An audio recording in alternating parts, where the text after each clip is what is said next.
Hey, math teacher bestie, Kristen here.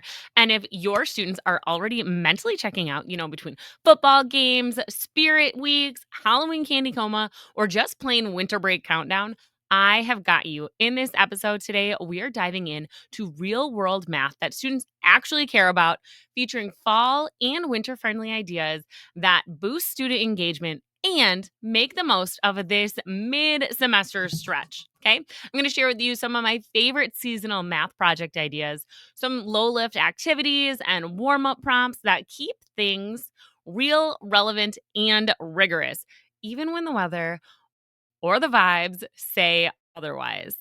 Now, let's go. All right, you guys. Now, let's be honest here, okay?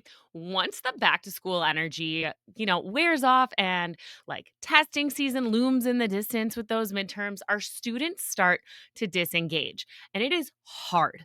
That's why this time of year is perfect for layering in real world math problems that feel more connected to their lives right now, right? This isn't about fluff or like fun Friday. You know, I'm not about that life.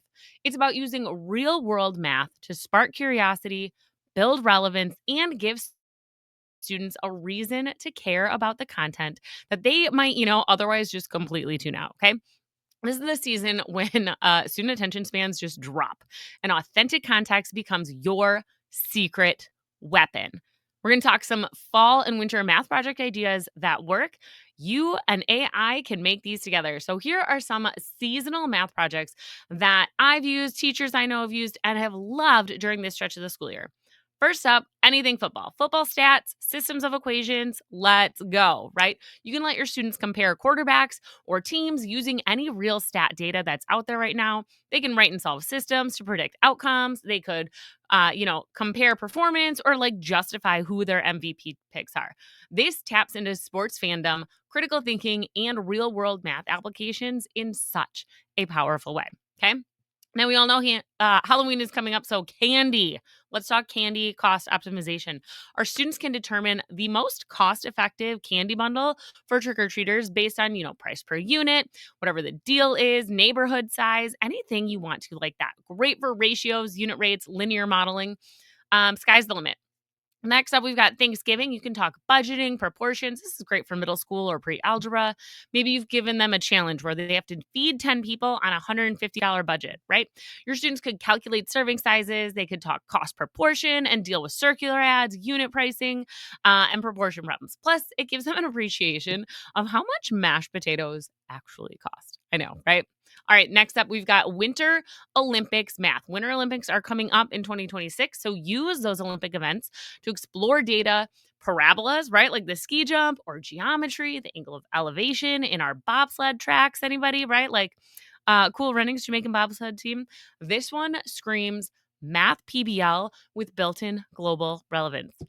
All right, we can't forget holiday shopping. Guys, everyone's about to go shopping, and you can match that with linear modeling, where students can build shopping budgets, calculate discounts and taxes, or determine the best deals using price comparisons and graphs. Okay, you can let them shop for a friend, a family member, themselves. You know they're going to be real generous with themselves. And bonus, they're going to be invested with it. Bonus tip, if you teach multiple sections, you can let your students vote on which seasonal project you want to run with and then customize with AI. Now, I've got some ready made projects that my students and I have loved that are perfect for this time of year as well. The Rocket Project is always a fan favorite.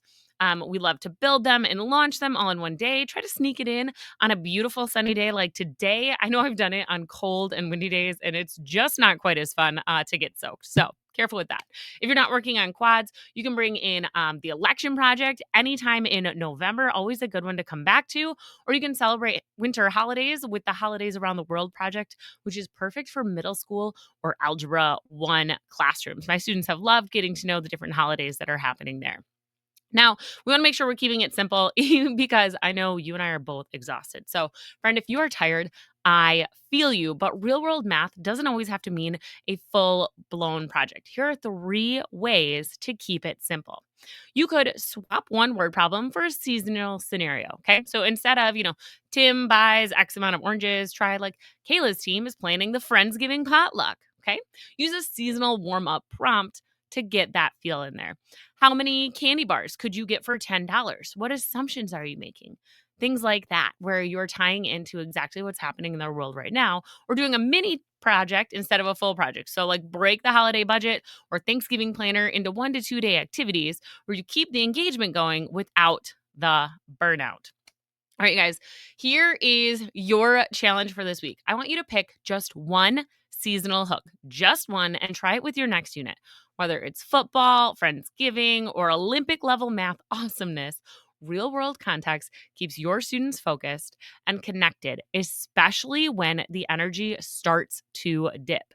If you need help, make sure you check out any of my fall and winter PBL projects and thinking tasks inside my TPT store.